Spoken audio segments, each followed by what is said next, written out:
got a license to talk. Shocking. Positively shocking. And the words are for your ears only. I think you got the point. Welcome to The Words Are Not Enough. On episode number 12 of The Words Are Not Enough, the boys are back. Will Christoph Waltz and Ben Whishaw reprise their roles in Bond 25? A definitive scientific ranking of all the Bond actors' attractiveness has been released. A new James Bond comic series from Dynamite has begun its run, and the team gives you an update on what's to come for The Words Are Not Enough in 2018. Stay tuned.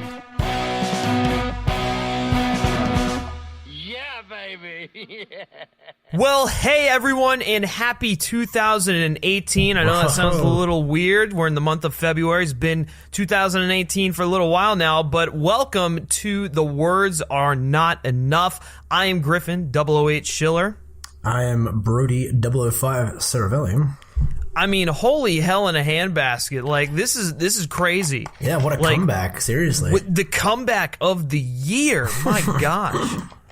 Oh man, God. It's been a while. Like, the last time we did one of these episodes, I think, was back during Christmas time, where we were doing like a little James Bond Christmas. So it's like been a solid month since we recorded an episode.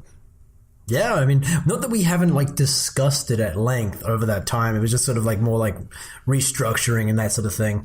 Which, it was more of like a planning, restructuring, and then like a scheduling kind of thing. You know, it wasn't oh my God, I just don't want to do this anymore. It was more just like a regathering for the new year kind of thing, evaluating, making some changes and tweaking content a little bit.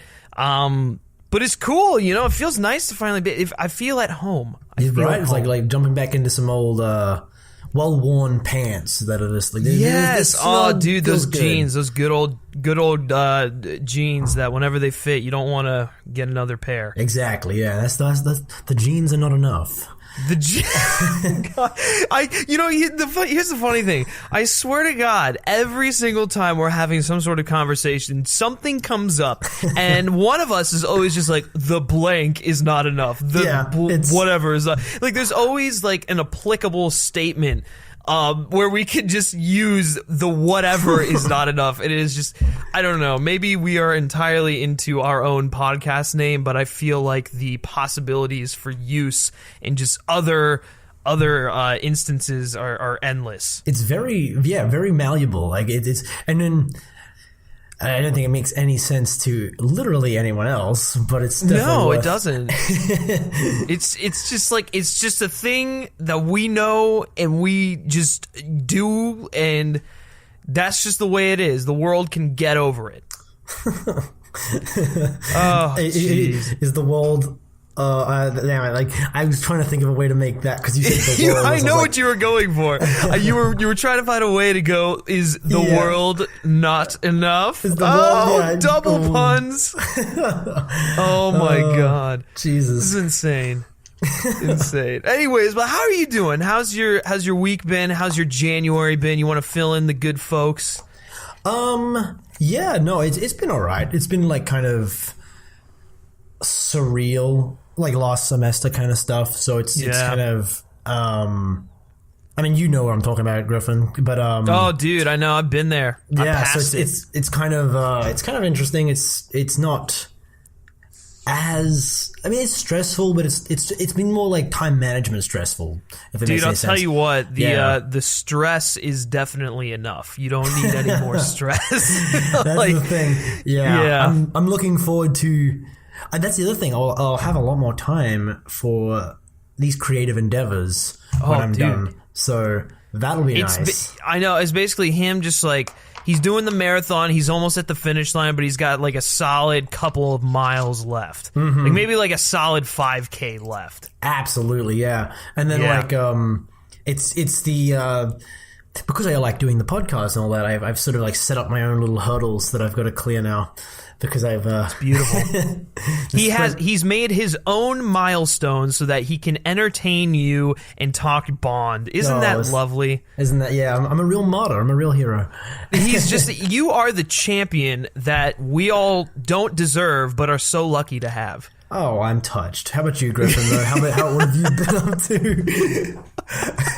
Oh my gosh. Well, as you can see, Brody is currently panicking and he's distressed and his life is in shambles. So Absolutely. The best way to take care of that is to talk some Bond news. Let's recap, guys, because we've missed a whole month.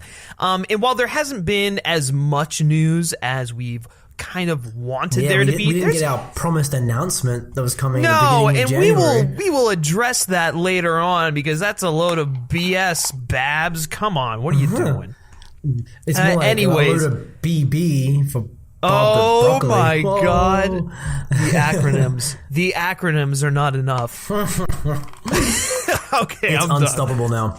Now reached you guys critical are all mass. going to be doing it. You're all going to be like, I don't know, the popcorn is not enough. That's the thing. Like everyone, you can mock all you like, but it's very addictive. And yes, you it will is. come It's to just learn something that. once you're on the train, there's no stopping. There's no stopping. Gosh. Well, anyways, yes, like we said, there hasn't been as much news as we had hoped, but there's been enough news. There's been some little nuggets here and there, some that were, not significant enough to cover, but some other ones that are, pretty interesting. So we're going to dive into it now and talk Tomorrow Never Lies, our news segment. So kicking it off here strong, we've got some comments from Ben Whishaw, British actor. You probably know him as Q in the past two Bond films, the Q for the digital age, if you will. Oh wow! Look at that.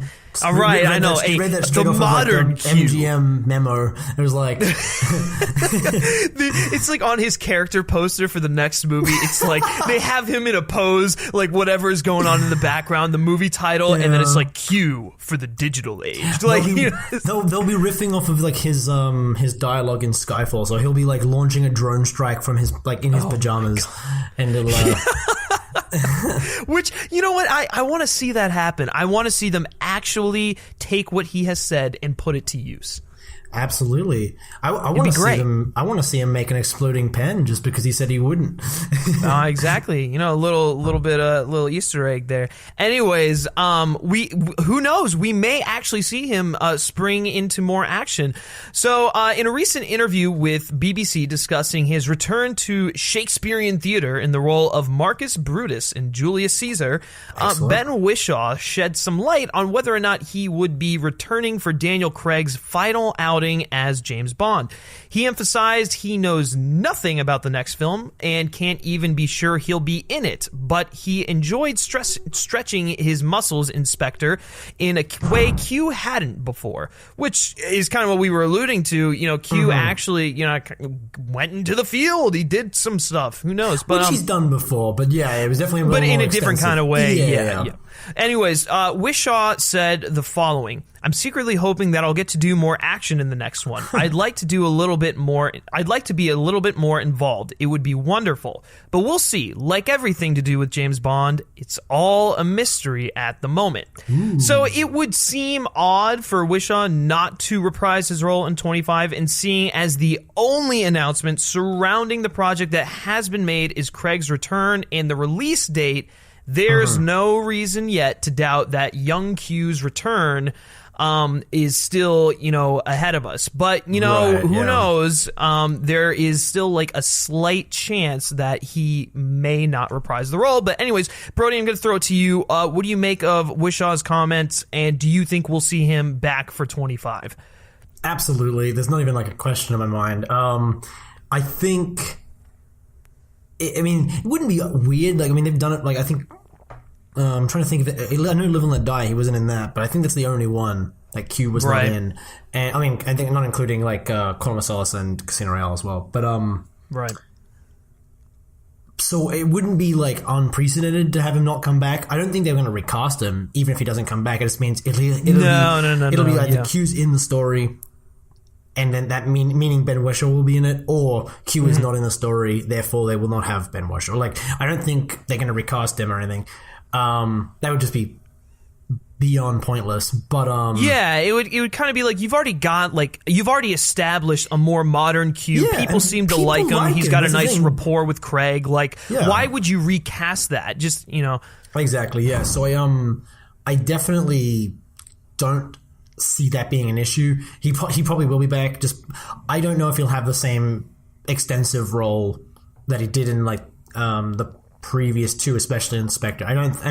Sure. I don't think I want that. I think it was cool to see, but I don't think Q can definitely be in it more so than most of the other MI6 like cast members, just because he is more of a tactical assistant in a lot of ways for Bond, so it makes sense that he would be touching base with his quartermaster.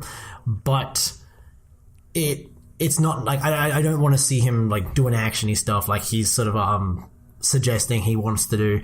Yeah, it wouldn't exactly work. It doesn't really work for his character, let alone. Right. And I don't know. I don't want Bond to be burdened with having to take care of Q. Well, see, that's the thing. Yeah. It's like what he's kind of like. If Q gets more action and like some of the more supporting characters, like we saw in Spectre, got more action time, it kind of starts to become like Mission Impossible. You know what I'm saying? Exactly, you've got the main front man, and then you've got the rest of the team, and then it's just kind of like, it's like James Bond and Friends. It's not James Bond, Yeah, exactly. No, I don't have any interest in seeing that so much.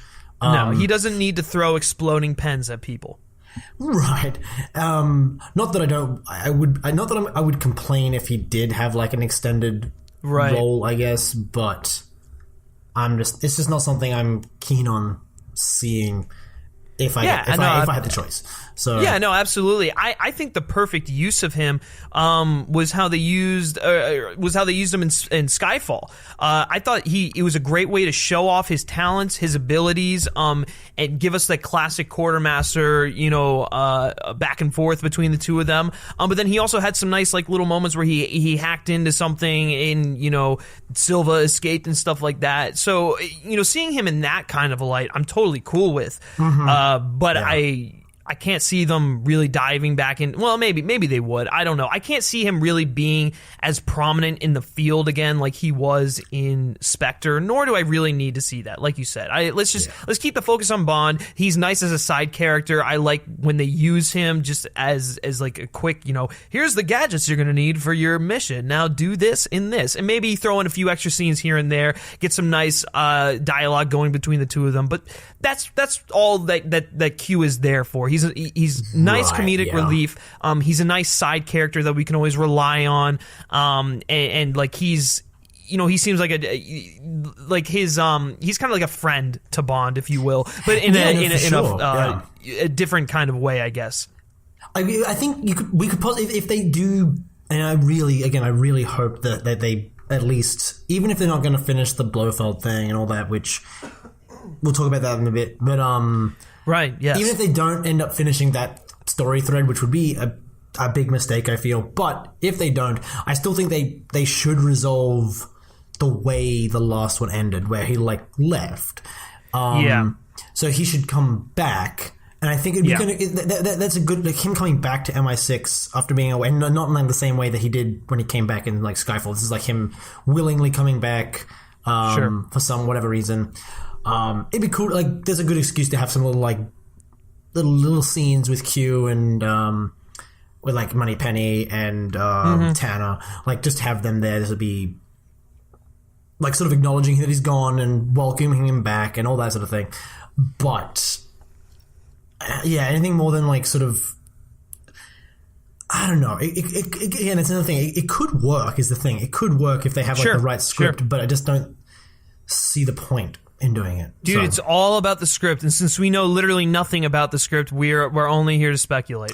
Yeah, exactly. It would be kind of cool to see like a classic, like straight up classic, because I mean Spectre was kind of like in that classic vein, but it'd be cool to see like just straight up like Bond on his own doing a mission. We had like little scenes for M in the beginning with exposition, little scenes with Q for like gadgets and quips, and then just like that's it. That'd be kind of cool to sort of like return to that one more time, but maybe not. Who knows? No, I agree with you. And, maybe if they don't do it in 25, we still might see it in later films down the road, because I think that's a question that, Broccoli and Wilson are going to have to face is, do they want to continue on the path that Craig has established, or do we want to take it a step in a little bit more traditional Bond fashion? For the next actor to come in. I don't know. Only time will tell. But anyways, I've actually got a question for you, real quick. Oh, Do you think when they, like in 26, I guess, when they get a new guy, should they keep the existing MI6 cast?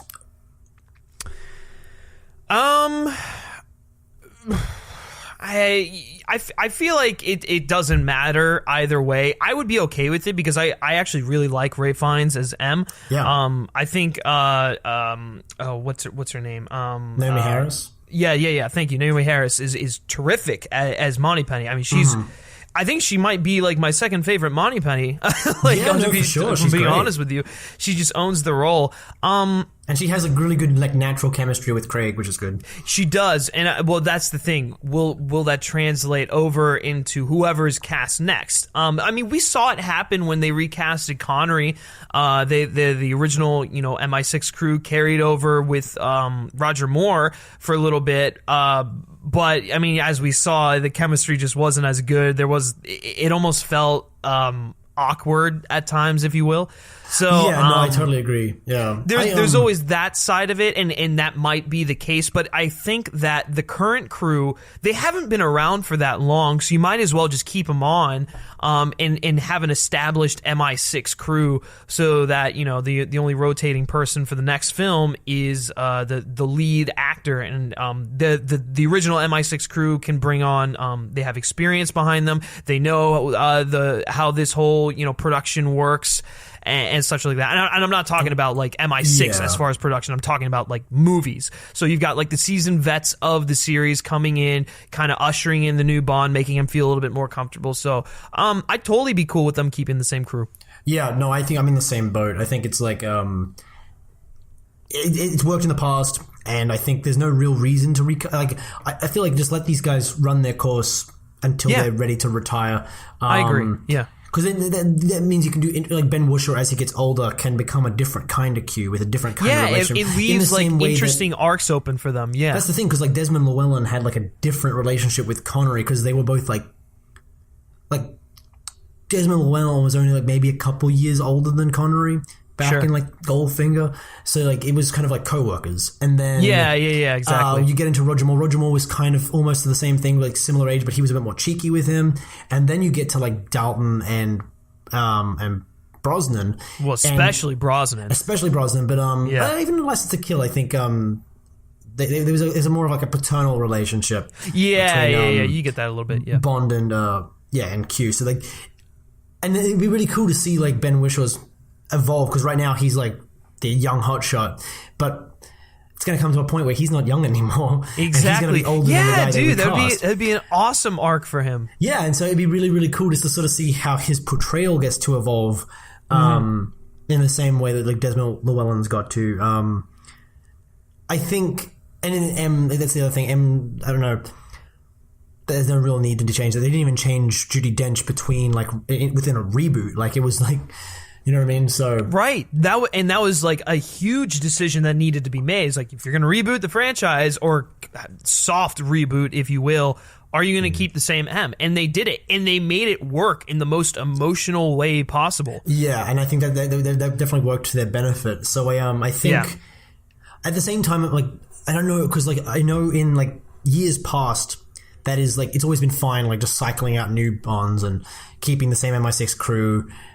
That's just been how it is. But now we've got this obsession with continuity, and this obsession with like especially with around Bond, people like are obsessed with like making like the codename theory and all these other like ridiculous, like overly complicated things that try to force continuity into things. And part of me is like worried that like, oh, if they just get a new guy and they keep the same crew, it's going to be like because getting a new guy and keeping the same crew could just be a way of illustrating, oh, same guy, just different actor, you know what I mean? Yeah, exactly. But it could also translate as they just cycle through bonds. You know what I mean? Like this is just a new guy with the same code name. And and I think the thing when it comes which I absolutely hate that theory, and I know you do too. But I think when it comes to that.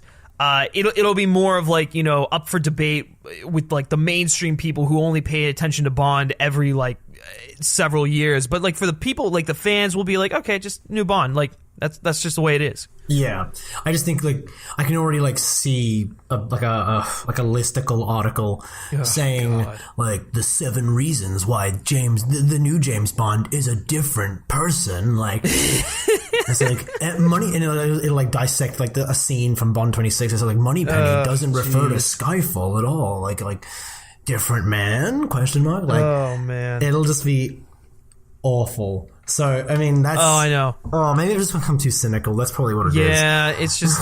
We've got... Yeah. Anyways, away from that nonsense. Yes. I'm going to close out with this. If Christopher Nolan comes on to direct Bond 26, I'll bet my ass that Cillian Murphy plays Q. I'm not even kidding. You reckon? Oh, dude, he's the obligatory like cameo in every one of his films. It's true, but what if he got like if he was like doing a throwback to all the classic Bonds? He got Michael Caine. Oh my god. Yeah, that'd be something else. Mr. Bond, I'm gonna give you a weapon now. Bring it back in one piece. Like, oh my gosh. Well, anyway, speaking of classic Bond stuff, let's move on to our next category. That was the worst segue possible, but you'll see what I mean in a second. Anyway, so this has to do with another person who the speculation was, is he going to return for Bond 25? Is he going to return for Bond 25? Well, we can... I pretty much definitively say that Christoph Waltz will not be returning for Bond 25. So it would seem that the hearsay around surrounding Christoph Waltz's return as Blofeld in Bond 25 can be put to rest, as the actor has once again stated that he will not come back. The following comes from an interview with The Times in which Waltz says, "It was an incredible experience to be a part of this post-war cultural phenomenon, yet I can't say that I was happy at every step of the process. I feel that there are some loose ends with my engagement. And I'm not saying that I'm going to be in the next one. I'm not going to be in the next one." The actor then went on to discuss some regrets he had with Spectre, saying the following: "But let's say, in terms of my feelings, that I have sufficiently served a purpose. There are a few white blotches on the map for me personally. I don't want to be critical of something that doesn't deserve to be criticized, so that's why I'm being a little cryptic. There are just certain things that I am unhappy with. I wish I would have gotten the opportunity to iron those glitches out." So with this lingering question seemingly put to rest, the question remains as to whether another actor will take over the mantle as Blofeld in Bond 25, which is a common Bond trope, which I kind of alluded to at the beginning, but just really awfully. Or will Blofeld simply be put to the side for the next project? Brody, let me hear your thoughts. Several thoughts. I know. I don't know. This is interesting. So, like, I'll go back to like the first thing he says, where he says he wasn't super happy with some of the steps in the process because he felt there was some loose ends with his engagement, which is pretty much exactly why I think anyone with a half a brain cell wants him to come back, is because they like deliberately left a loose end with him being alive and being captured and like forebodingly staring at Bond walking off into the sunset. Like that felt very deliberate. And so him saying he's not coming back is, I don't know, I buy that he believes it. I don't buy that it's true. Is really? Yeah. Because this is the second instance of him saying that he's not going to be back. As I say, I buy that he believes it. I think he thinks he's done. I don't think I feel like if he met with, like, if let's say the Eon creative team said, okay, we've got a story, we want to finish the story we started, they get a director in, then they meet with Christoph Waltz and they say, hey, we'll give you this sum of money, we want to bring your character back, we want to finish this story. I don't think it didn't sound like he had that bad of a time that he's not coming back. Because he sounds like he's in fact, interested I in would the say character. the issues. Yeah, in fact, I would say the issues he had to do with the fact that his story arc wasn't finished. But here's the thing: we clearly can see that it's not Christoph Waltz not wanting to return. And I believe as we originally discussed this, I think back in October or November or something like that. It wasn't that he didn't want to come back. It's that Eon didn't want to move forward with bringing Blofeld back for the next movie, probably because of the weak reception that he got from Spectre. So, I mean, I don't know. It seems like they might be being a little reactionary here. Maybe, but I don't know if. But we were reading into what Eon's thoughts were on the process and all that, because they haven't said anything about it. Nor is anyone like directly involved in it. It was more of like speculation based on, you know, anonymous sources from anonymous sources from anonymous sources. Right, and so, Waltz's comments. I mean, Waltz's comments, but Waltz didn't say anything about Eon not wanting him back. They said, he did say that they didn't like call him yet. Right, but they haven't even called Ben Whishaw yet. So, like, I know. I'll just throw that. It's not like they don't have a script, which was something we've said for a very long time. They don't have a script. Yeah, they don't yet. have the script. They don't have a director yet, by the sounds of it. Oh, which is on a side note side note that we'll get to later is just ridiculous. Right. I don't know if that's ridiculous, but I definitely think it's too soon to say. I think Christoph Waltz is saying he's not coming back because he knows he hasn't been asked to come back. But he's not. It's not like because they could get a director, right? Eon could get a director for the next one who just says, you know what, I'm doing a complete standalone. It's something completely different. Yeah. And so, but they could at the very same time, like because they haven't got a story yet. There's no way he could possibly know he's not coming back. You know what I mean? Well, but here's the thing. Like, why would he then say, I'm not going to be in the next one? Why wouldn't he just say, I don't know yet if they're going to call me. They may call me. They may not be.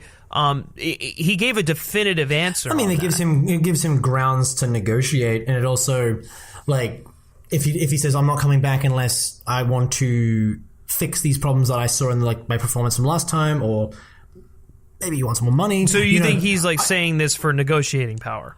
Maybe. I have no. There's no way I could know. But I know. Just kind of speculating. There's like no reason why. There's no reason why he could possibly. No reason why. No reason how. I don't even know what I'm saying. Sense doesn't make any sense. But there is no way he could know. Is the thing. Like, sure. I don't even think Ben Whishaw doesn't know, and friggin' the guy played Tanner. Yeah, the guy who plays Tanner. I forget his name. I want to say Michael Kitchen, but that's Tanner in Goldeneye. But anyway, Rory Kinnear. He doesn't know, and these are like essential back. I mean, Moneypenny. Naomi Harris said she doesn't know yet. You know what I mean? Like, sure. By the sounds of it, Eon has not spoken to anyone other than Daniel Craig and whoever they're, like, you know, obviously Purvis and Wade and whoever they're trying to, you know, sweet talk into doing the directing. And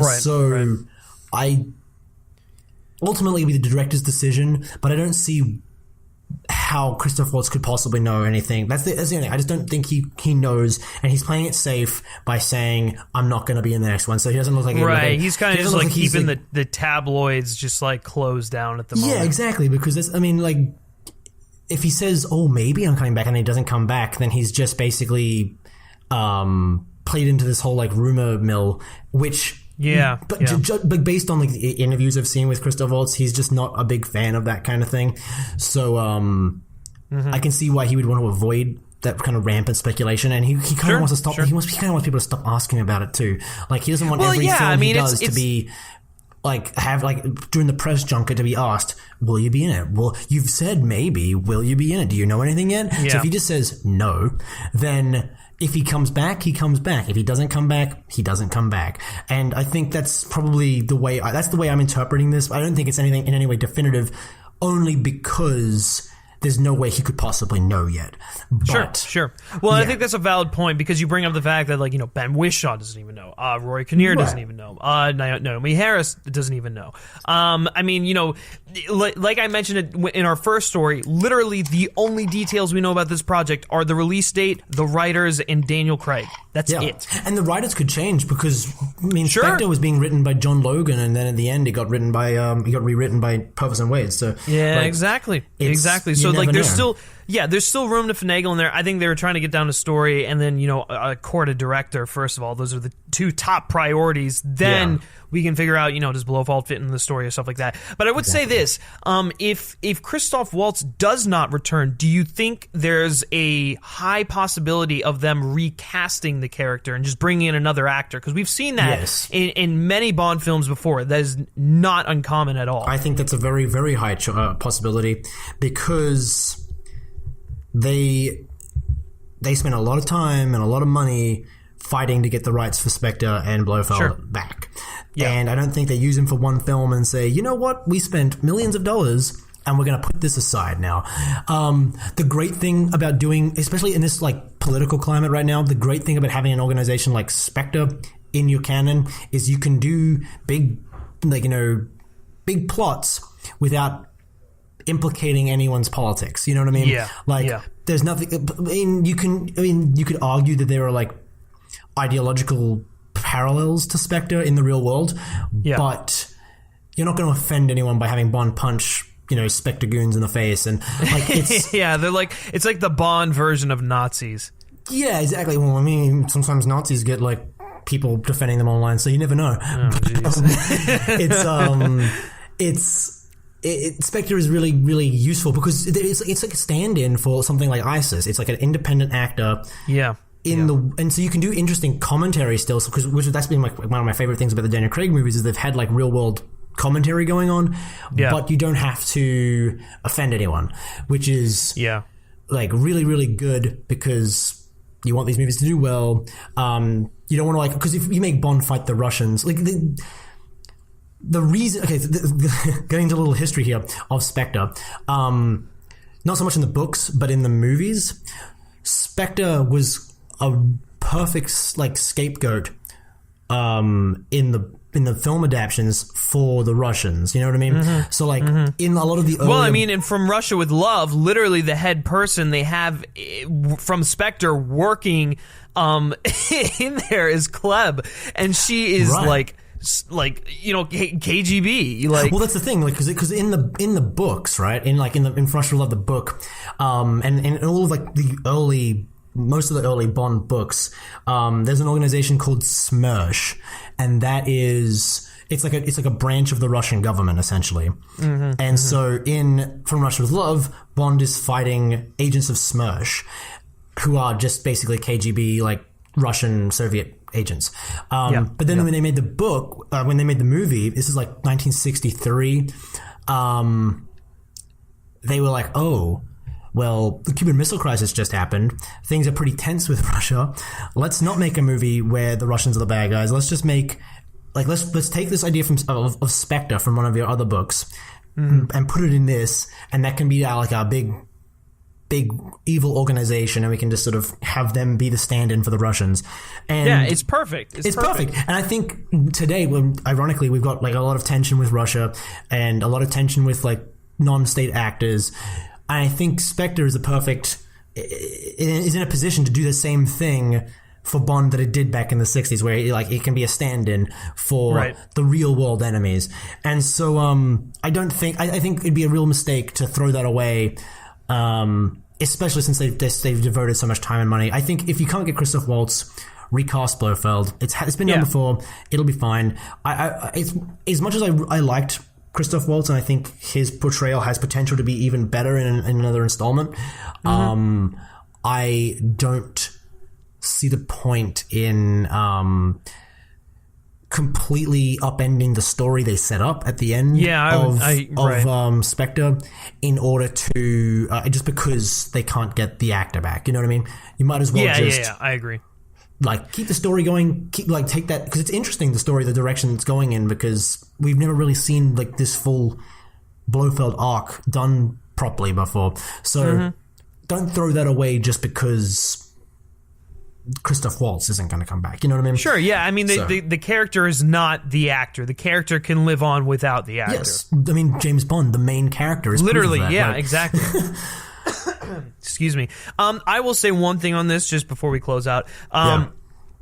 I would love it if like he came back, and I would love the continuation of the Blofeld story and stuff like that. But as much as I would love that, I am a huge fan of just the standalone villains, like the Goldfingers, like the Sanchez's, like all those guys. I love a good standalone villain, and I think we've gotten two solid ones in the Craig era. I want to see one more maybe. So if they went that direction, I wouldn't be super mad. But regardless, whatever they decide to do for 25, in 26, I want to see a nice standalone villain, like on par with some of the greats. I don't want a half-assed like Dominic Green or whatever the hell that is. I want like a solid Bond villain, which we got with Le Chiffre and Silva and stuff like that. But just saying, I totally agree. I think starting fresh with another villain in the next one would be great.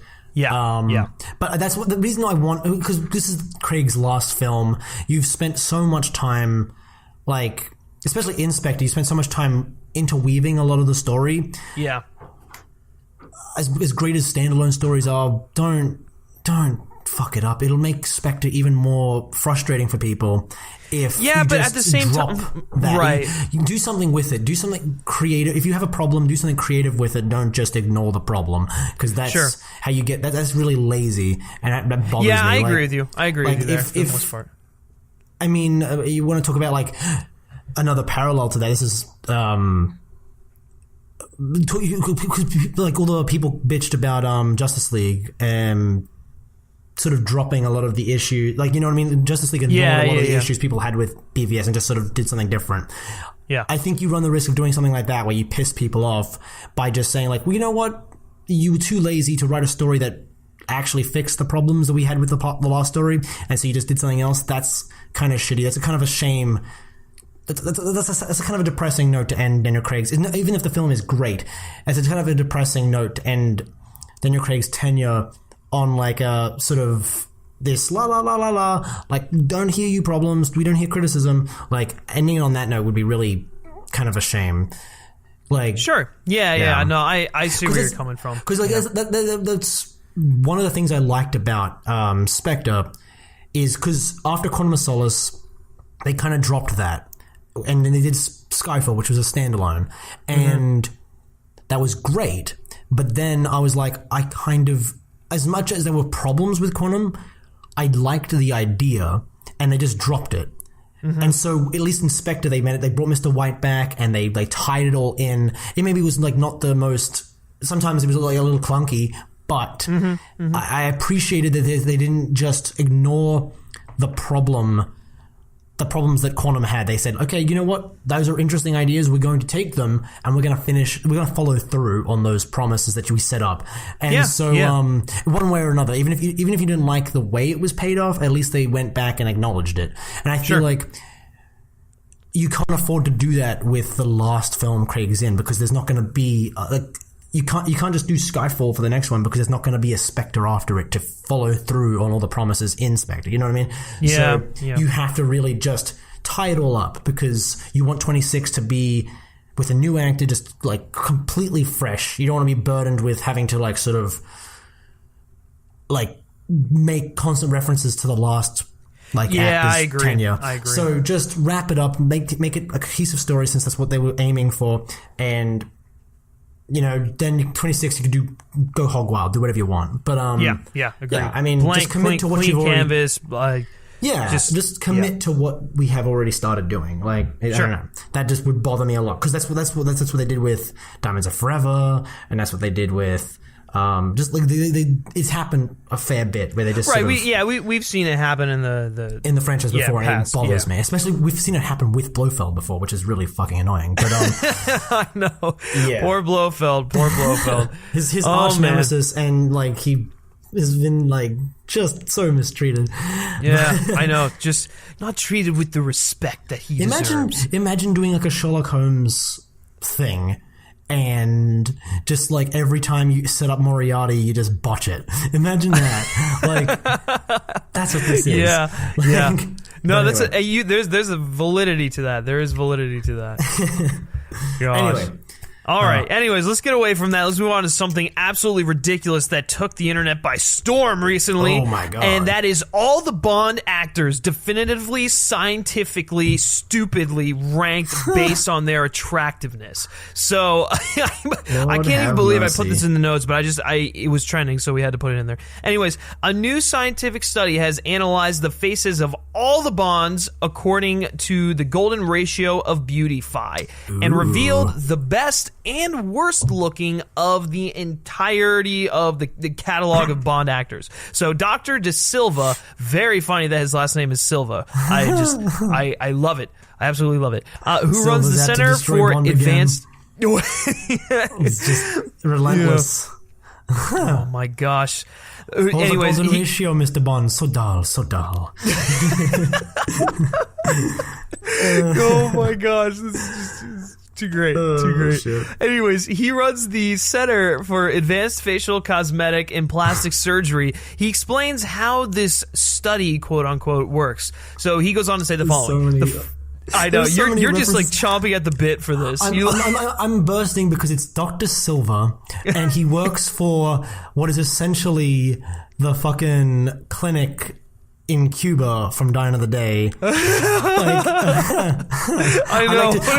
I'm imagining Dr. Silva in that scene from Die Another Day where he's like, I like to think of myself as an artist, and you are the canvas. Like, it's just... Yes. Oh my God. Like, this had to have been a setup, man. Like, this had to have been a setup. So perfect. Yeah, honestly. Yes, but anyways, okay, let's get to the quote here. So the phi ratio of 1.618 has long been thought to hold the secret of beauty. And now with the computer mapping, we can calculate exactly how it applies to men. So the ratio can be applied to faces or bodies, and the closer the ratios are to 1.618, the more beautiful they supposedly are. Wow. Yeah. Anyways, let's just get to the ranking of the Bonds here. So coming in at last place, number 6, is poor Daniel Craig. Apparently, his face is just not symmetrical enough, and he's not beautiful enough, so he's at the bottom. I could have told you that. Like, he's... Oh, my God. And then coming in at number 5 is poor George Lazenby. Well, the poor model. That's I know. Unfortunate. Now, coming in at number 4, and this is a surprise. I guess it just has to do with symmetry. Is Pierce Brosnan coming in at number 4? Yeah. I thought he'd break the top 3, but anyways, all right. And then rounding out the top 3, we've got Timothy Dalton at number 3. Oh, my boy! I know you're so excited about that. And then number 2, Roger Moore, and of course, the original, apparently the definitively most attractive James Bond actor is Sean Connery. The symmetry on that man's face is just beyond perfect. I think that's honestly, weirdly enough, this feels like a pretty uncontroversial list. Considering how stupid it is. Like, I don't think anyone's going to deny that Daniel Craig is probably the most, like, rough-looking Bond. And dude, maybe the science the science really does check out if this is the common conception. Maybe. You never know. And Roger Moore's a pretty boy, so that makes sense. So... Yeah. That's for sure. What era of Roger Moore are they mapping? Were they mapping, like... like I think they took him at his prime. I'm pretty sure, because they took Connery from Goldfinger. Gotcha. And I think they took more from... which one did they take? The Spy Who Loved Me, maybe? I haven't seen the picture, but I don't know. I have to go through the literally they had like the faces and like the mappings and anyways, but there you have it, guys, the definitive attractive scale of the Bond actors. Brody, do you have any last closing thoughts on this? Oh my God. This gripping piece of news that broke the internet. This is hot hitting, yeah. This is amazing. One of the stupider things we've ever covered on this show. Yes, I know. It's dumb. I almost regret putting it in there. Can you imagine the meltdown there would be if they did this with a Bond girl? This would be like, oh dear, like body shaming. This would be, oh my god, that would be body shaming. Yes, it's a little gross if I do say so. No, it's very weird that someone even had this thought. I know, just like Silva, who, like why, like out of just, well, I guess it was because his name was Dr. Silva and he works for a plastic surgery center, like a cosmetic center. Yeah, what a funny coincidence that Craig is last on Dr. Silva's list. I mean, I'm sure Dr. No would put Connery at the bottom. Yeah, interesting, very interesting. A little bias there. Yes. If I do say so myself. I guess we'll never know. Anyways, moving on to our final topic in the Tomorrow Never Lies, and it's not really a substantial news topic, but it's just something that we want to bring up that is news related, Bond 25 related. So I just want to quickly mention that there has been no official update on Bond 25 thus far in the new year. Shocking. So this comes after Barbara Broccoli literally stated at the end of last year that there would be a big Bond announcement coming our way early 2018. And yes, I guess it technically is still early 2018 in the scope of things. But usually, I guess in the way we interpreted her previous statements, we were expecting something in January, like to ring in the new year. I think once if we get to March and there's no news, then we'll know she was just lying. I know, she was just feeding us something to tide us over. Oh, there's gonna be a new announcement early 2018. Yeah. And then she was like, but then like she says that to the camera, and then she like goes behind the stage to Michael G. Wilson. She goes, "Fuck, what are we gonna do? Fuck." It's like, God, do we have anything? Do we have the new car? Do we have the Aston Martin for Bond 25? Can we feed them Daniel that? Craig wants to leave again. Shit. Oh gosh, give him more money. Yeah. Give him just the entire funding estate, like. Oh jeez. No, I know. It's kind of a shame. I was really hoping for something to ring in the new year with, but I guess they're still working on the story, still working on the script. Hopefully they've at least gone through one draft of the script by now. More than likely, but more than likely, yeah. But then, like, that's the thing. Like, I wonder if they have a director, because the director usually has, I mean, lately anyway, the director has had a lot of say over the script. Yeah, maybe they're just not ready to announce the director yet. Maybe, yeah, that might be the case. It's going to take the film internet by storm. It would be an amazing, like act of secrecy if they managed to keep that under wraps, like the director being chosen. Yeah. That would be insane. Yeah. But That would be. So I guess we can just hope and pray that we get an announcement in February and maybe March. If we, like you said, if we don't get anything by March, I'm calling BS on that one. Yeah.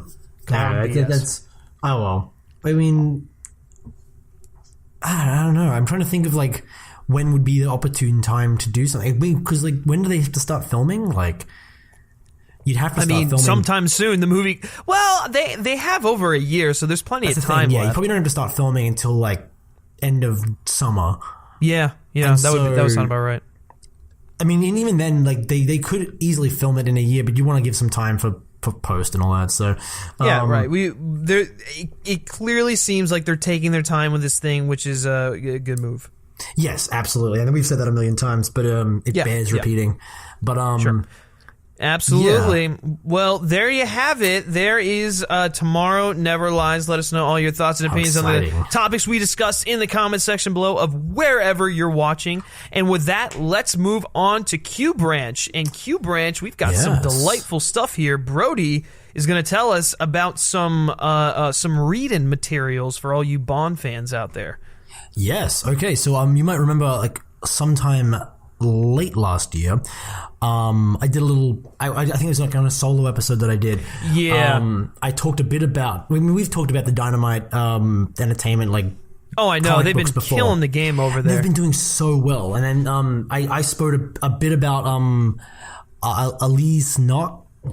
I think that's his name. He's Czech. I spoke a bit about he was doing a story called James Bond: The Body.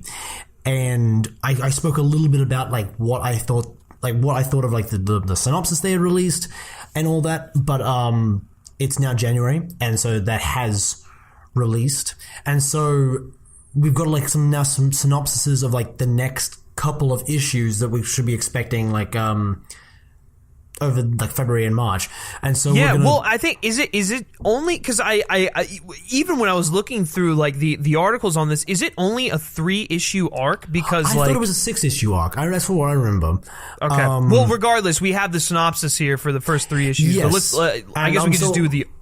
Go ahead. Do the overview. Oh yeah. So I'll give you a little recap on what sort of we'll start with the body, which I covered the synopsis for this one in a previous episode, but just for the sake of like understanding. Oh, you know what? You are right. It is 6 issues. I'm an idiot. It's literally right there staring me in the face at the notes. But anyway, yeah, so I'll start by recapping the body, which is out now, so I actually haven't read it yet, but you can if you'd like to. You should. You should, yeah, go support this thing because they're doing some. I haven't read the body yet, but in general, they've been putting out really good content. So anyway, the body is issue 1, and the synopsis goes: as Bond undergoes post-mission medical examination, he relays the story of his previous mission to the examiner. Each cut, bruise, and broken bone connects to a specific event of the mission. A connection is made between the two people with different purposes. One to save a life, the other to take them. And so that sounded really interesting to me when I heard that. Still looking to check it out, but there's not much to discuss on that because absolutely. I pretty much. Do you have anything to say about that? Well, I haven't read it yet. I actually own it. It is sitting on my shelf right now. I am looking at it. Not really, but I haven't read it. I'm behind on my comics. It's in my giant stack of comics. I'm like behind on Doomsday Clock, behind on Mr. Miracle. Yeah. You can add the body to that as well, but I have not read it. I have heard good things though, so I actually might go. I might end up going to like to Vaughn's after I finish this real quick. And seeing if they have it, but that might be a good idea. Because I've been keeping up with Doomsday Clock, but not that's pretty much the only comic I've been like, keeping up with lately.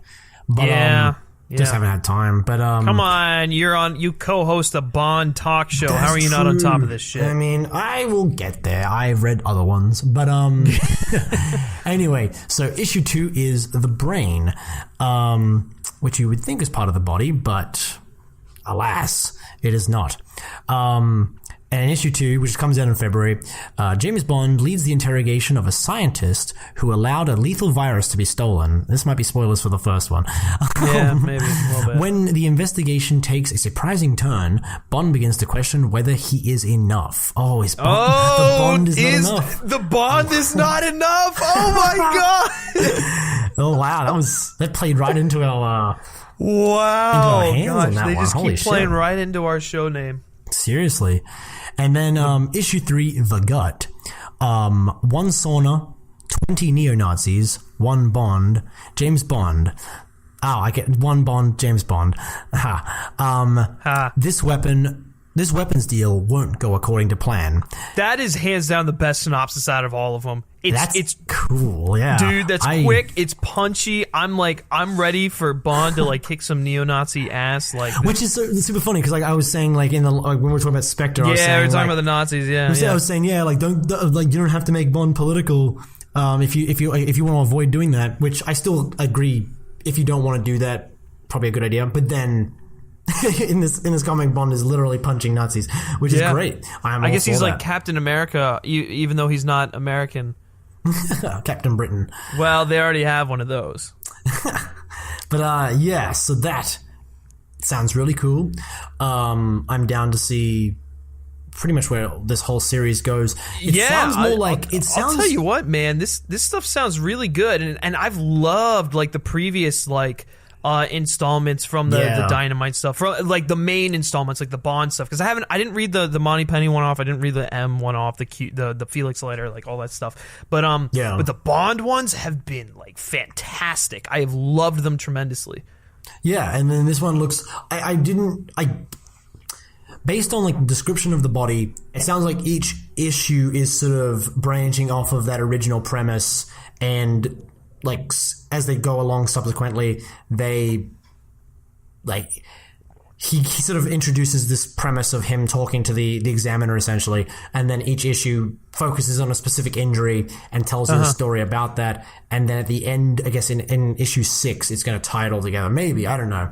Yeah, it's kind of like him going through I guess this is what you're saying, like a therapy session, kind of just like recounting like these. It's a really really interesting storytelling. Cool, I think I mentioned this in when I talked about the body. It sounds like.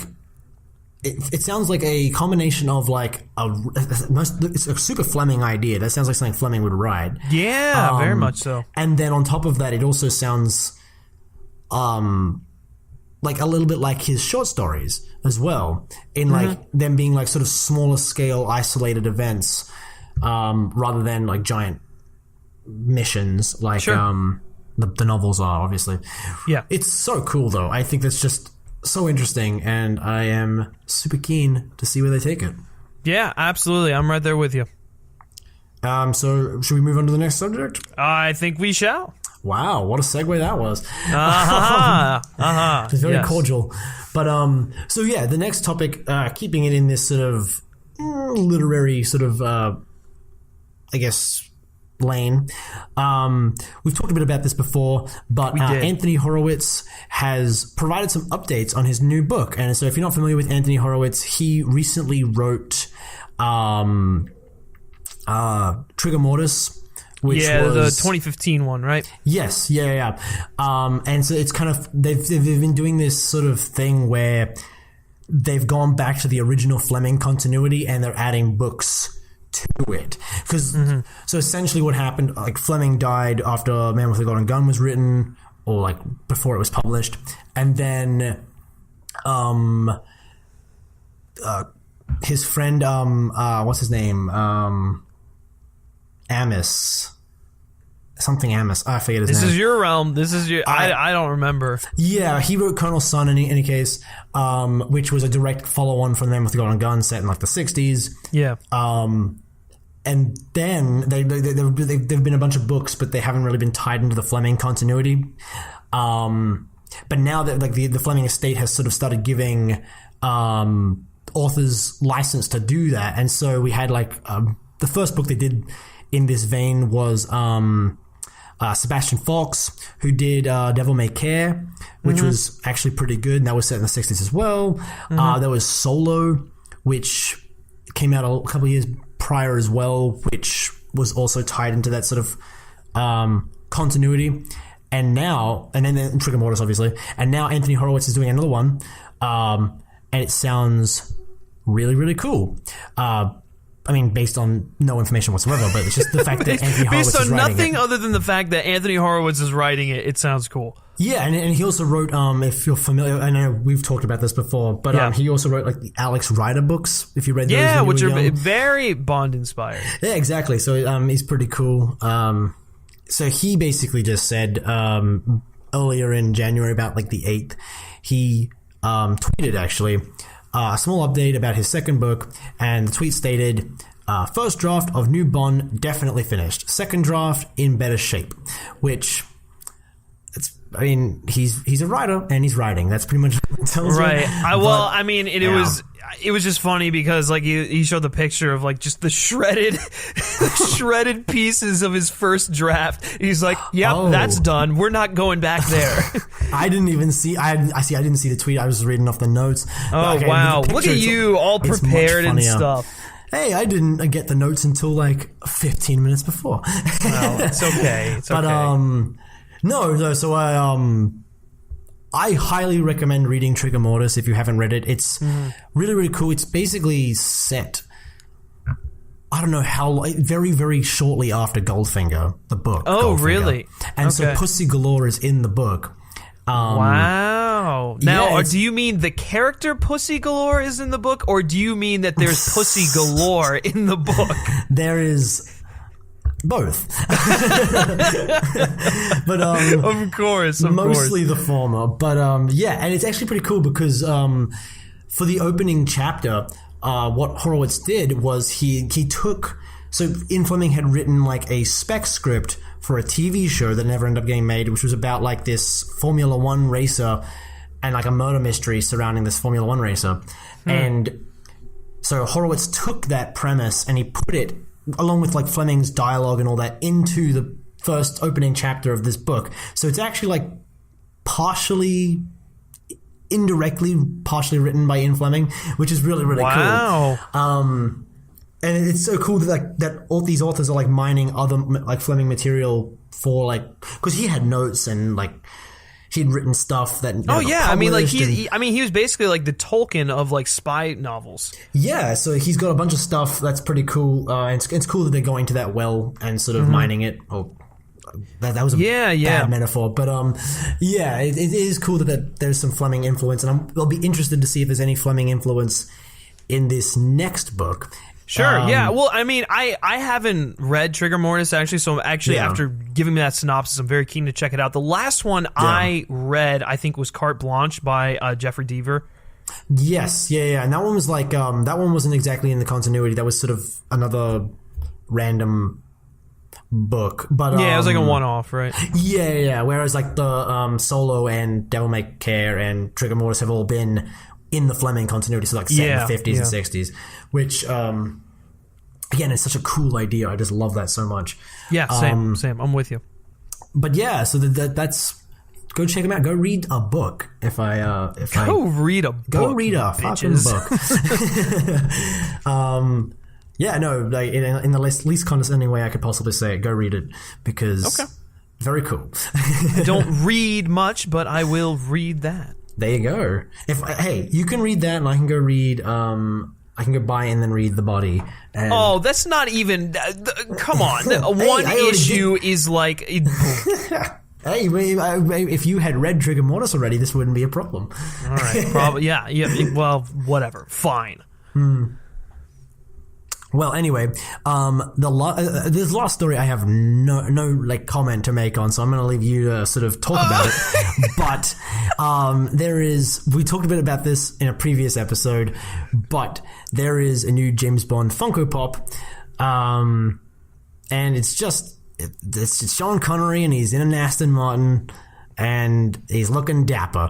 That's that's about all I know about it. I also know that Griffin owns many Funko Pops, and so that's not the only reason I put it in. It was recent, No. I know that. I'm just saying, like, you have more to say, so I will leave I'll leave the commentary on this to you. Well, I mean, I'll say two things. One, they've actually released the first wave of the James Bond Funko Pop line, and so far everything looks pretty sweet. I have one behind me right now. It's the variant of the what do you call it? Sean Connery James Bond. It's James Bond from Dr. No as opposed to from Goldfinger. The only difference is he's wearing a black jacket, not a white one. Anyways, but the James Bond and the Aston Martin is they've got like little Funko Pop in the car decked out. I mean, it looks pretty cool. I'll probably get it, and if you watch any of the videos on Men vs. Movies, you can you'll probably see it in the background there. But I'm looking forward to it. So whenever that comes out, probably within like the next month or so. Are Funko Pops? Is it unusual to have a Funko Pop in a vehicle? No, it's like a so they do those every now and then. Like they have Indiana Jones and his Jeep. They have like Batman and his Batmobile. They're called like Funko Pop Rides or something like that. And it's like they stick a character like a full Funko Pop into like a car, and it's like or like a vehicle or something like that. Can he get out of the vehicle? Can you take it out? He can get out of the vehicle. So what I will probably do is pose him next to the vehicle, like in the still from Goldfinger. Ah, nice. Very nice forethought on that. I know. He's already planning where to put it, guys. Yeah. Jeez, but so much thought. But I think that pretty much wraps up that does it for Q Branch. That's all the stuff there. You got to read and you got to buy Funko Pops. That's basically all we got to tell you. It's pretty much just go buy merchandise. Just go buy every bit of merchandise. Buy James Bond merch, because why not? All right, now moving into our next segment. So excited because we've actually got some stuff here that we can talk about. 2 movies coming out this year. Yeah. I know. I'm all in. Let's eat it up. So our next segment is Brother from Langley, which if you're new to this podcast or you are unsure what this segment is, if you've listened to an episode where we haven't done Brother from Langley, essentially this is where we take a little bit of time and talk about the other spy films coming out in the year that are, kind of in the same realm as Bond. So we've got, first, let's talk about this. Just happened last night. We've got the first trailer for Mission Impossible 6 or Mission Impossible Fallout. Yeah. They did a little teaser during the Super Bowl, and then the full trailer dropped online immediately after that teaser finished airing. And if you don't mind, I'll take the lead on this. I freaking loved it. It was my favorite trailer out of all the trailers that premiered during the Super Bowl. It was like this one in Jurassic World really, really impressed me, but this one in particular... Jurassic World impressed you? Yeah, the second trailer for that, a little bit of a tangent here. The second trailer, they should have led with that trailer, man. I don't know what they were thinking with that first trailer that they put out. The first trailer was trash. The second one, I was on board. It looks pretty great. But anyways, getting back to... I thought the second trailer was garbage. I thought it was hot garbage. Wow. All right, that's a debate for after the show. Anyways, Mission Impossible Fallout. Honest God, though, it did have hands down the best trailer of the night. We've got some awesome scenes of Henry Cavill who's working for the CIA, going after Ethan Hunt. He's got his mustache there and everything. There's a sweet helicopter chase at the end. I'm not going to talk about the beginning because I know that you have things to say about the beginning, but all around, it looks like we're in for a fun ride with Mission Impossible Fallout, and I can't wait for this movie to come out. These new Mission Impossible films, not really new, but like from Ghost Protocol on, well, I'd even say Mission Impossible 3. I'll say from Ghost Protocol onwards, they have all been consistently excellent movies. They just really have knocked it out of the park every single time. And so I'm expecting big things from this one, and based off this first trailer, doesn't look like it's going to disappoint. So Brody, what are your thoughts on the first trailer from Mission Impossible Fallout? So I've been a big fan of these movies too. I think they're all pretty good except for 2. The first one's less memorable. I mean, it's not less memorable. It's got like that iconic sort of lowering into the laser. Yeah, I mean, I would say my least favorite thing about the first one is just unnecessarily convoluted. It's just like... Right, which was definitely like a hallmark of the genre at the time. I mean, it's a hallmark of the genre in general, but especially at the time, like that early, like late 90s, early 2000s, like everything had to be technobabble and like all that sort of thing. And it was... But it still functions as a really exciting thriller. 2 is bad for so many different reasons. I don't know. It's not like unfun to watch, like because like some of the action scenes are pretty fun, but it's lame because they try to turn Ethan Hunt into James Bond, and he's not James Bond. And the movie is just too John Woo for its own good.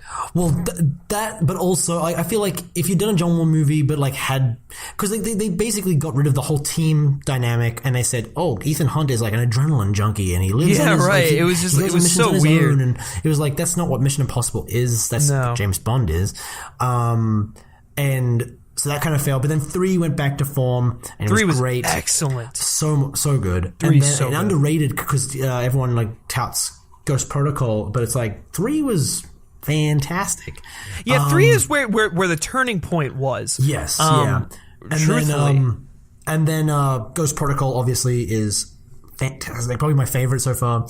And then Same. Rogue Nation was also fantastic. So this one, going into this one, I'm like really, really excited.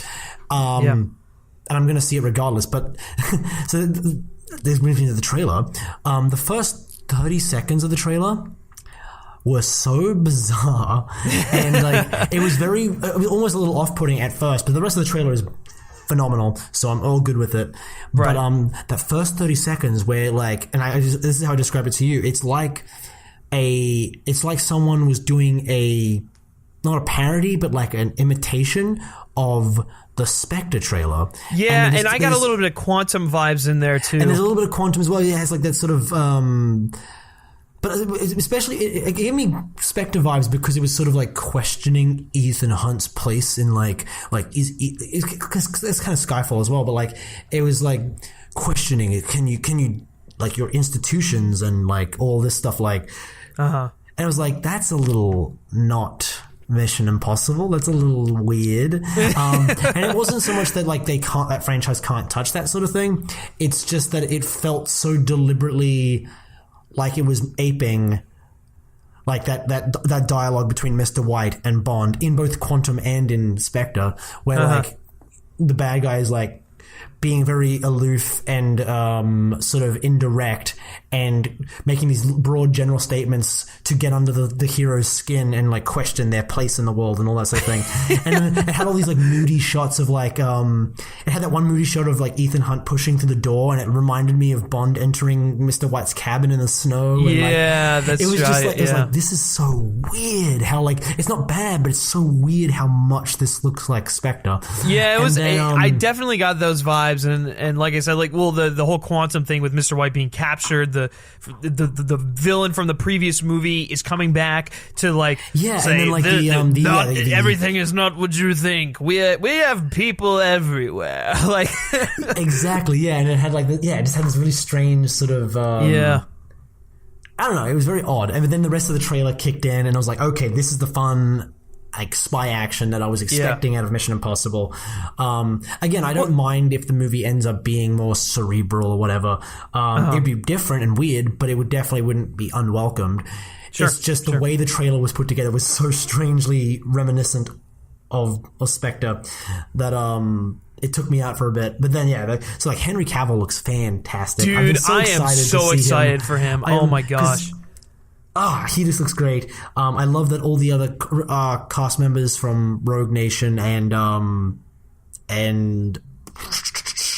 Ghost Protocol are coming back. Well, and his wife from the third one, she's coming back too. Exactly, which was weird that they didn't even address that. So I'm really, really psyched to see all these sort of things tie together. I'm really excited for the action. That helicopter scene looks like I was about to say bananas. it looks like the big stunt's going to be that helicopter scene, and man, that's not going to disappoint. That looks awesome. Which one of my not disappointments, but like with Rogue Nation, I was really hyped for that airplane scene, and it didn't end up being all too significant. You know what I mean? It was pretty damn impressive though. It was cool, but it was like the very beginning of the movie, and there was no real tension in the scene just because it was sort of like in medias res, like we just jumped in and suddenly that's the end. Like he got in and then like pulled the chute and then they cut to black. You know what I mean?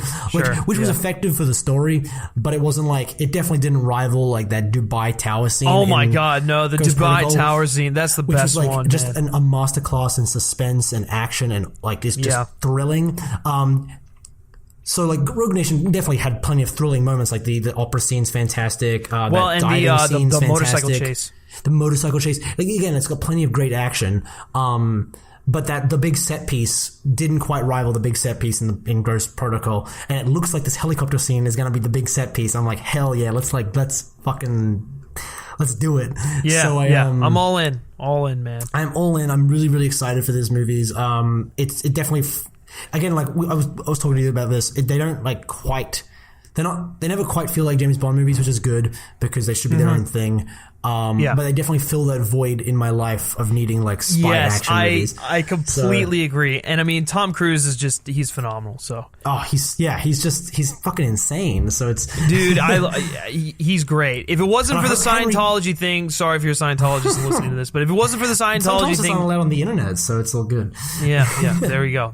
Perfect. All right, and moving on to the last film that we're going to discuss here in Brother from Langley, and that is Johnny English 3, the other British secret agent. Where the fuck did this movie even come from? Dude, this movie came out of thin air is what it is. What year did Johnny English 2 come out? Yeah. It was like, what year did it was called Johnny English Reborn, and that was the second one. I loved the first one just because of how stupid it was. Yeah, no, for sure. It's just like...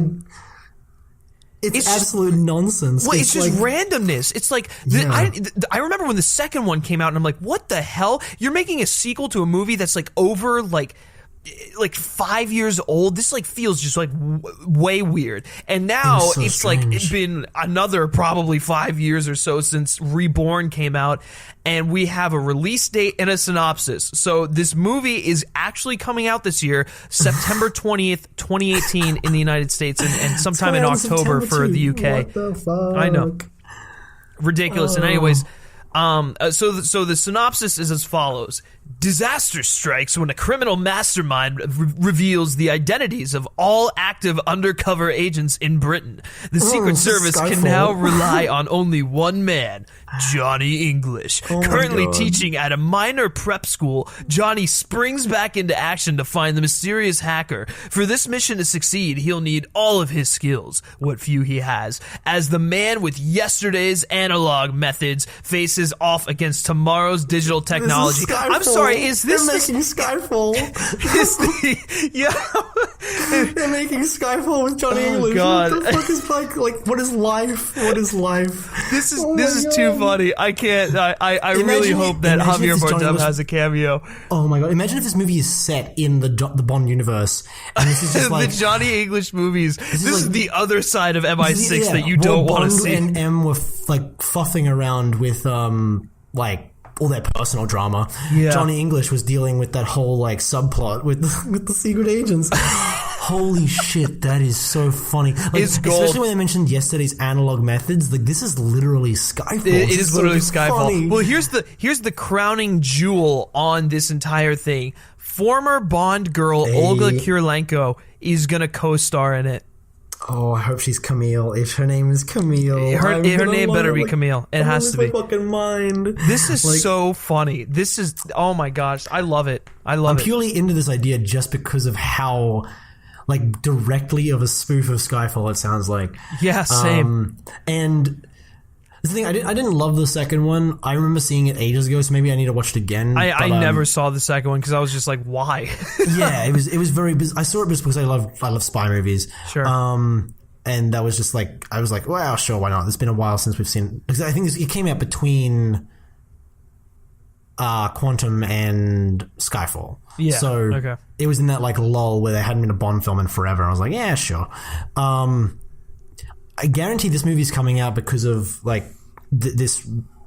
because of the recent popularity of things like obviously Bond, Mission Impossible, Kingsman, like that spy resurgence. I guess I think this. Yeah, is... well, we talked on an episode I think when the Golden Circle came out where Kingsman is kind of like, you know, there's been like a little bit of a spy renaissance. Wow.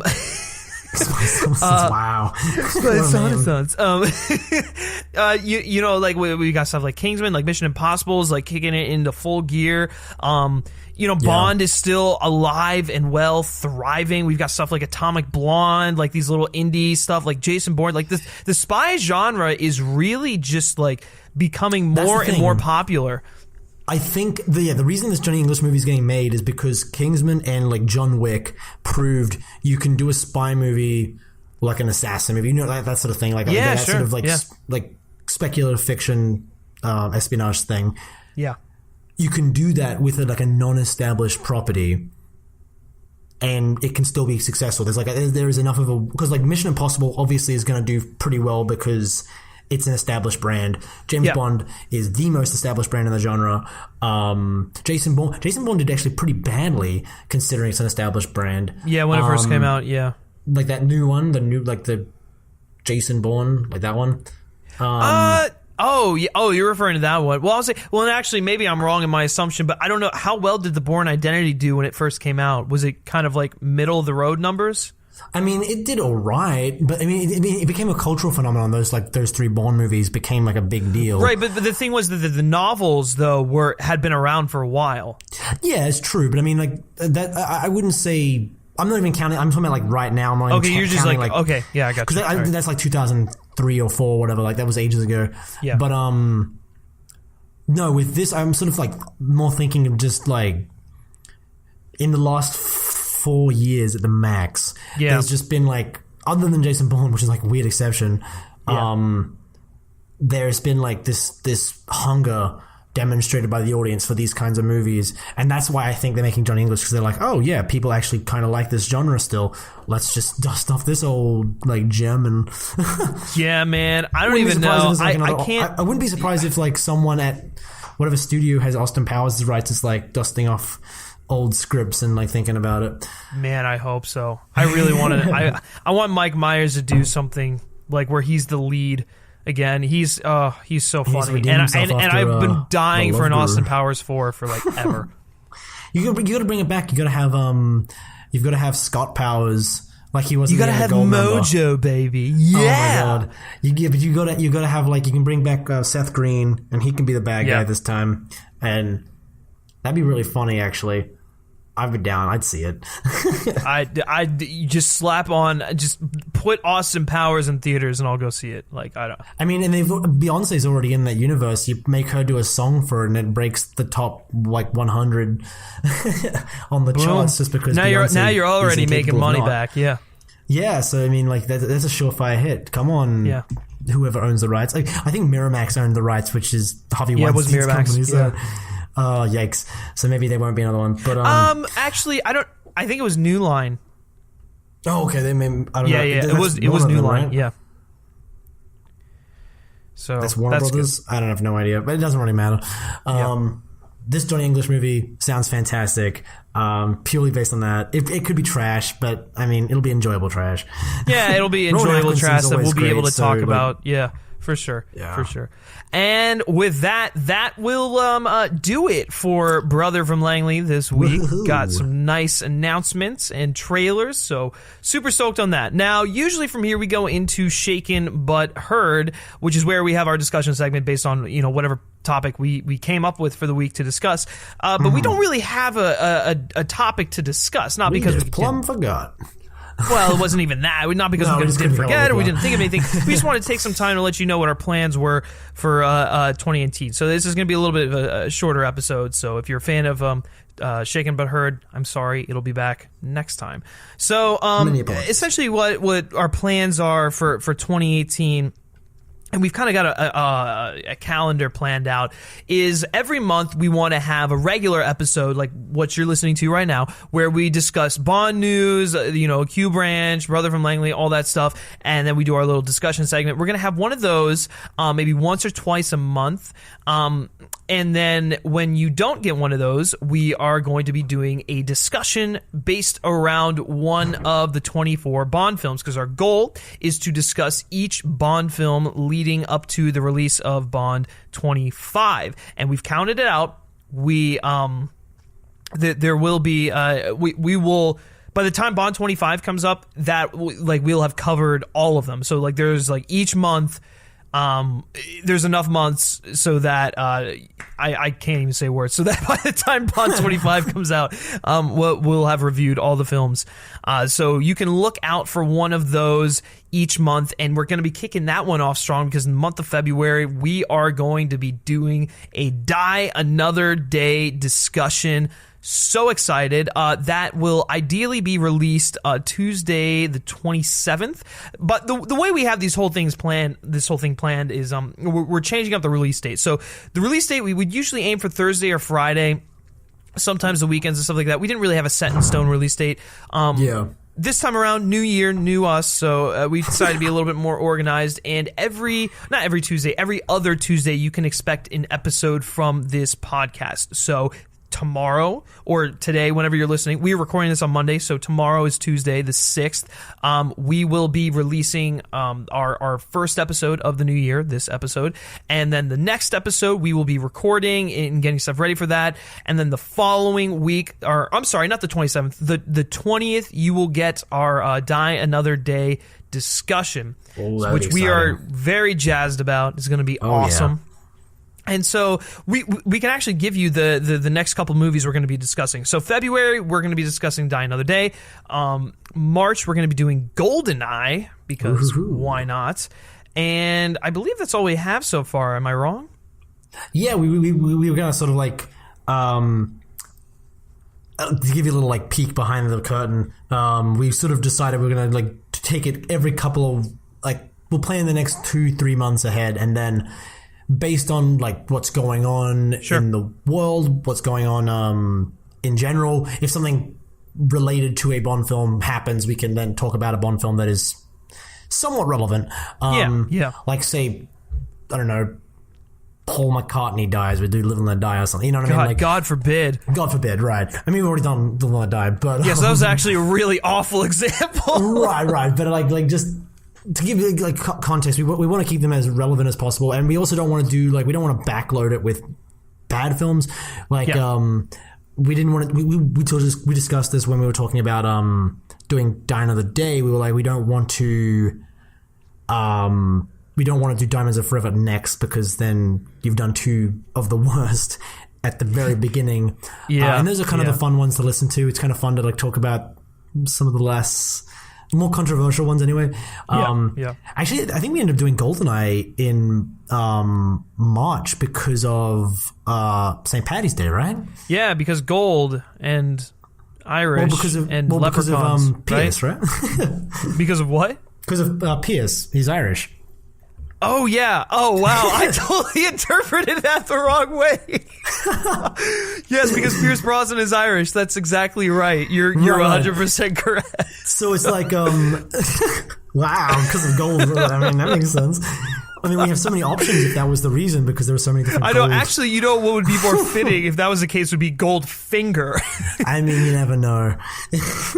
Yeah. But my God. So we're doing... so that sort of gives you an idea of just how tangentially related some of these topics can be to like the reason we picked the movie for that month. But also, if you have any suggestions, if you like say like, oh, the next one you should do is like The Man with the Golden Gun, because I want to hear you talk about that. Yeah, feel free to suggest, because absolutely. We're no Marvel Studios. We haven't planned the next decade and a half in advance, so we are open to interpretation and not interpretation. We are open to suggestion. Rather. Yeah, absolutely. So you can either leave that in the comment section of wherever you're watching, or you can tweet at us. You can tweet at Men versus Movies. M is capitalized, V is capitalized, and M is capitalized. Beautiful plug. That was seamless. Yes. You got him. You can go follow us over there on Twitter and Facebook and all that good stuff. So that's basically kind of how this show's going to work out. We feel it's best, gives us some time to catch up on stories, because there's really not a whole lot happening. And we kind of realized that towards the end of last year. It's just like we were scraping the bottom of the barrel for stories. I mean, as you saw today, we're talking about like the attractiveness of the Bond actors, which is unbelievable. That's truly despicable. Yeah, it really is. And that's the other thing. Like we were saying, we're probably going to towards the end of the year aim for more episodes per month. Because I will be graduated, and also the Bond production will have started. Hopefully, started ratcheting up. Yeah. So we'll have more news, and I will have more time, which means it'll be a lot easier to sort of circle the square, I guess. Right. So this is the off season. There's every now and then during the off season you get some little stuff like that, but for the most part it's kind of dead. So we're kind of working around that, supplementing it with some awesome Bond discussions of the films, because we want to get around to doing all of that regardless of whether Bond 25 is coming out or not. But now it kind of works out where there's enough months before the release of Bond 25 that we can get all of the films reviewed. So we have a wonderful excuse. Yeah, it'll be beautiful. So just to recap here, today is the 6th. You are listening to The Words Are Not Enough. This is a regular episode. Next week, there will not be an episode. The 20th of February is when we will release our Die Another Day discussion. It's going to be a great time. We're going to have a lot of fun with that. And then basically every other week it will be kind of like a regular episode, and then the next episode will be a movie discussion. So just that is what we're going to be doing for the month of February and for the near future. Like I said, you can look forward to GoldenEye in March. So I think that about does it. Is that our show? I think that's our show. I think we ended on a high note talking about Johnny English and basically a bulletin board. Yes, exactly. Lovely. Hey, so I mean, really, if you had tuned out for the first half, I think you really maybe made the right call. Oh, okay. I'm just kidding. I'm just kidding. What a harsh indictment. I know, just kind of just shitting on our own show. But anyways, thank you all for tuning in and for supporting us, for subscribing, for listening, all that good stuff. We really appreciate it. Mr. Brody Saravelli, where can everyone find you? Oh, well, you can find me at Brody Saravelli on Twitter. I share my thoughts frequently, and they're always hot takes. So please look forward to my hottest takes on Twitter. Maybe I'll start calling you Brody Hot Take Saravelli at the beginning of the show. That's honestly very applicable. That could be my middle name. I think we'll do that. But anyways, guys, if you like this episode, you can be sure to like this video if you're watching it on YouTube, share it with your friends if you're watching on YouTube or really anywhere. Subscribe to the Men vs. Movies YouTube channel if you want content that isn't necessarily James Bond but movie related. All the good stuff there. But if you could, this would be incredible. If you could just take some time, head on over to iTunes, subscribe to the feed there, leave us a rating and a review because that helps us out tremendously. It's how the show gets noticed, and it's how we get feedback from you all. So please head on over to iTunes and do that good stuff. If you're listening on iHeartRadio, leave us a rating over there, and then also subscribe to the feed over there for all that good stuff for you non-Apple users. Like I said, you can like Men vs. Movies on Facebook and follow us on Twitter simply by searching Men v Movies. And lastly, guys, if you like me specifically and you like what I've had to say, you can always give me a follow on Twitter at Griff Schiller. All right, that's going to do it for this episode, guys. And until Die Another Day, take care.